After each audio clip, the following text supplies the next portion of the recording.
The Psychology of Money, pelajaran abadi mengenai kekayaan, ketamakan, dan kebahagiaan. Karya buku Morgan Housel. Pengantar. Pertunjukan terbesar di bumi. Saya menghabiskan masa kuliah bekerja sebagai valet di hotel bagus di Los Angeles. Seorang tamu langganan di sana merupakan eksekutif teknologi. Dia jenius yang merancang dan mematenkan satu komponen penting router Wi-Fi ketika berumur 20-an. Dia sudah mendirikan dan menjual beberapa perusahaan. Dia sangat sukses. Hubungannya dengan uang bakal saya jabarkan sebagai campuran kegelisahan dan kebodohan yang kekanak-kanakan.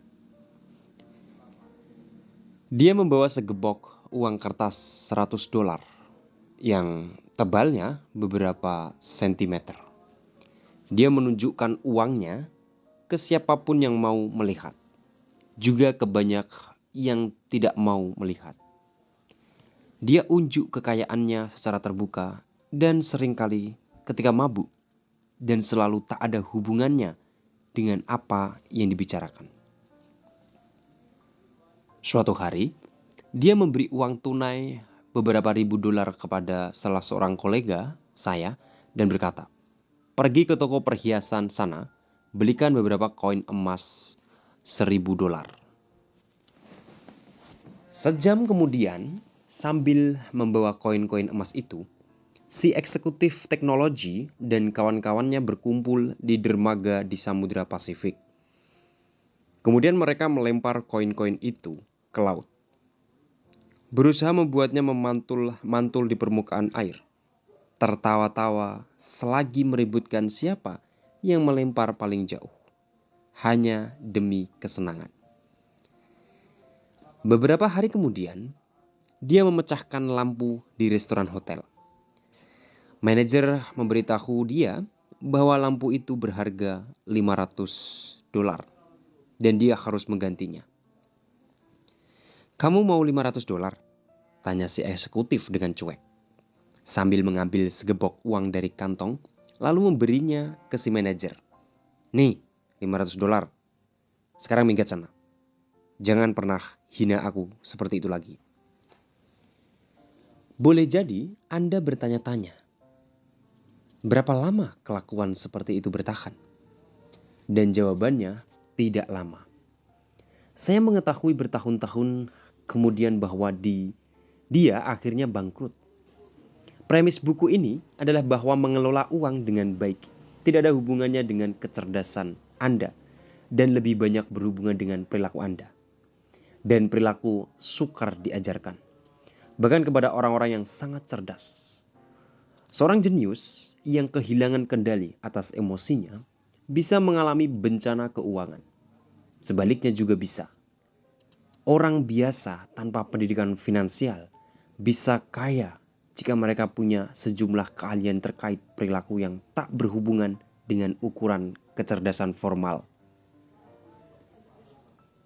Entry Wikipedia kesukaan saya diawali dengan Ronald James Reed merupakan seorang filantropis, investor, petugas kebersihan, dan penjaga pom bensin asal Amerika. Ronald Reed lahir di perdesaan Vermont. Dia orang pertama di keluarganya yang lulus SMA. Dan itu lebih mengesankan karena dia harus meminta tumpangan di mobil orang untuk pergi ke sekolah setiap hari. Mereka yang mengenal Ronald Reed tidak banyak menceritakan hal lain. Kehidupannya sangat bersahaja. Reed memperbaiki mobil di pom bensin selama 25 tahun dan menyapu lantai J.C. Penney selama 17 tahun. Dia membeli rumah 2 kamar seharga $12.000 dan hidup di sana sampai meninggal. Dia ditinggal mati istrinya ketika berumur 50 dan tak pernah menikah lagi. Seorang kawan mengenang bahwa Hobi utamanya adalah memotong kayu bakar. Reed meninggal pada 2014 pada umur 92. Barulah si petugas kebersihan bersahaja dari desa masuk berita internasional. Tahun 2014, 2.813.503 orang Amerika meninggal. Tak sampai 4.000 punya harta di atas 8 juta dolar ketika meninggal. Ronald Reed adalah salah satunya.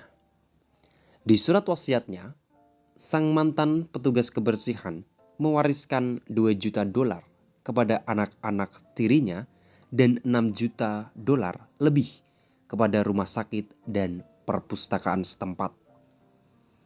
Mereka yang mengenal Reed kaget. Dari mana dia dapat uang sebanyak itu? Ternyata tak ada rahasianya. Tak ada kemenangan lotre atau warisan besar. Reed menabung beberapa pun yang bisa dia tabung dan menginvestasikannya di saham blue chip. Dia kemudian menunggu sampai puluhan tahun selagi tabungan kecil berlipat-lipat menjadi 8 juta dolar lebih. Itu saja dari petugas kebersihan ke filantropis. Beberapa bulan sebelum Ronald Reed meninggal, laki-laki lain yang bernama Richard masuk berita. Richard Fuscorn sangat beda dengan Ronald Reed. Fuscorn, eksekutif Merrill Lynch, lulusan Harvard, bergelar MBA, berkarir begitu sukses di bidang keuangan, sehingga bisa pensiun pada umur 40-an untuk menjadi filantropis. Mantan CEO Merrill Lynch, David Komansky, memuji keahlian bisnis, kepemimpinan, pertimbangan bagus, dan integritas pribadi Fuscorn. Majalah bisnis Crain's pernah memasukkan dia di satu daftar pembisnis sukses 40 di bawah 40. Kemudian seperti si eksekutif teknologi, pembuang koin emas, segalanya buyar. Pada pertengahan 2000-an, Fuscorn meminjam banyak uang untuk memperluas rumah 1.600 meter persegi di Greenwich, Connecticut, dengan 11 kamar mandi, 2 lift, 2 kolam, 7 garasi, dan biaya pemeliharaan bulanannya di atas 90.000 dolar. Kemudian krisis keuangan 2008 melanda. Krisis itu menghajar keuangan hampir semua orang. Rupanya Fuscorn jadi hancur luluh. Utang besar dan aset tak liquid membuatnya bangkrut. Sekarang saya tak punya pendapatan, katanya ke hakim perkara kebangkrutan pada 2008. Pertama, rumahnya di Palm Beach disita. Pada 2014, giliran rumah mewahnya di Greenwich. 5 bulan sebelum Ronald Reed mewariskan hartanya untuk derma, rumah Richard Fuscorn, di mana para tamu mengingat asyiknya makan dan dansa di atas atap transparan kolam renang dalam ruang. Dijual dalam lelang barang sitaan dengan nilai 75% taksiran perusahaan asuransi. Ronald Reed sabar, Richard Fuscorn tamak. Itu saja yang membuat perbedaan besar pendidikan dan pengalaman keduanya tak berpengaruh. Pelajarannya di sini bukanlah supaya kita lebih meniru Ronald dan jangan seperti Richard. Walau itu bukan nasihat buruk. Yang menarik di cerita-cerita itu adalah karena hanya terjadi di bidang keuangan. Dalam bidang apa lagi? Seseorang tanpa gelar sarjana, pelatihan, latar belakang, pengalaman formal, dan koneksi bisa mengalahkan seseorang dengan pendidikan, pelatihan, dan koneksi terbaik. Saya kesulitan mencarinya. Mustahil memikirkan cerita orang seperti Ronald Reed melakukan transplantasi jantung lebih baik daripada dokter bedah lulusan Harvard. atau merancang gedung pencakar langit lebih hebat daripada arsitek terhebat. Tidak akan ada cerita petugas kebersihan mengalahkan insinyur nuklir top dunia. Namun, cerita-cerita semacam itu terjadi di dunia investasi. Fakta bahwa Ronald Read bisa ada bersama Richard Fuscon punya dua penjelasan. Satu, hasil finansial ditentukan nasib, tidak berhubungan dengan kecerdasan dan usaha. Itu benar sampai batas tertentu. Dan buku ini akan membahasnya lebih rinci, atau dua, dan saya pikir lebih lazim. Keberhasilan finansial bukan sains keras, melainkan keahlian lunak atau soft skill, di mana perilaku Anda lebih penting daripada pengetahuan Anda. Saya menyebut soft skill itu psikologi uang.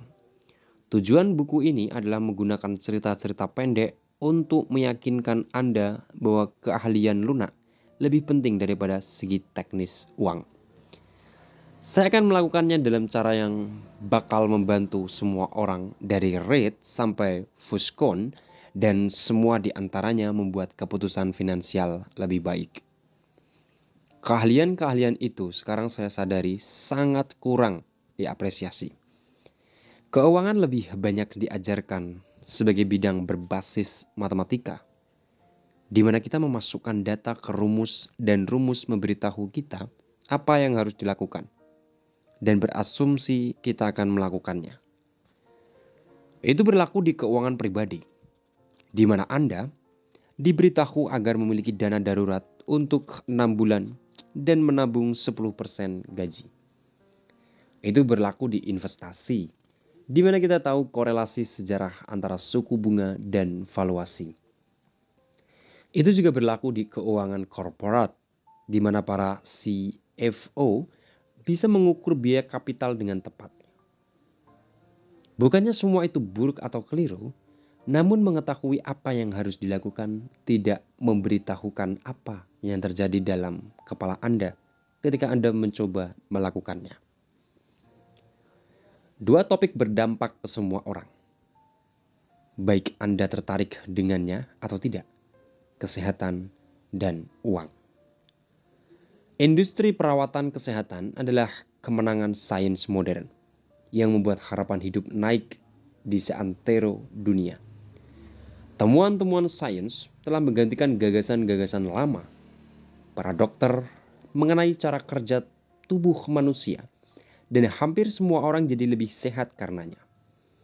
Industri uang, investasi, keuangan pribadi, perencanaan, bisnis, lain ceritanya.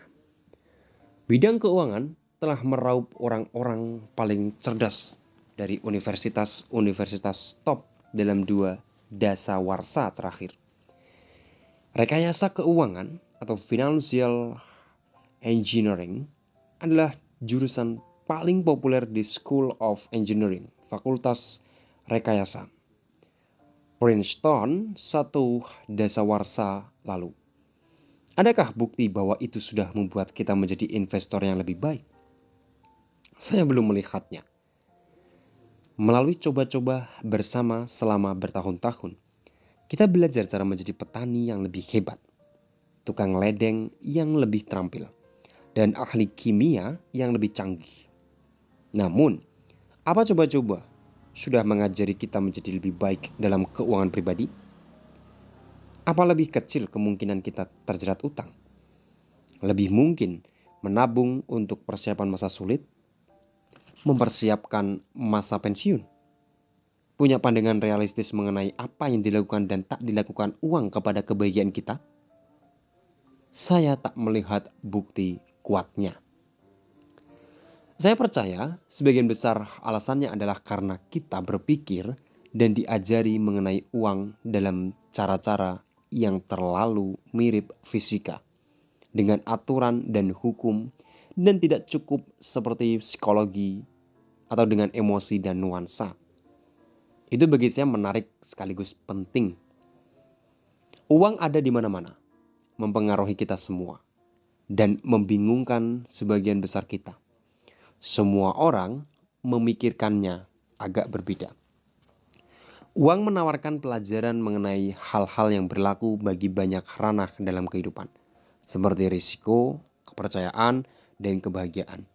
Hanya sedikit topik yang memberi kaca pembesar lebih kuat untuk membantu menjelaskan mengapa orang berperilaku sebagaimana adanya dibanding uang.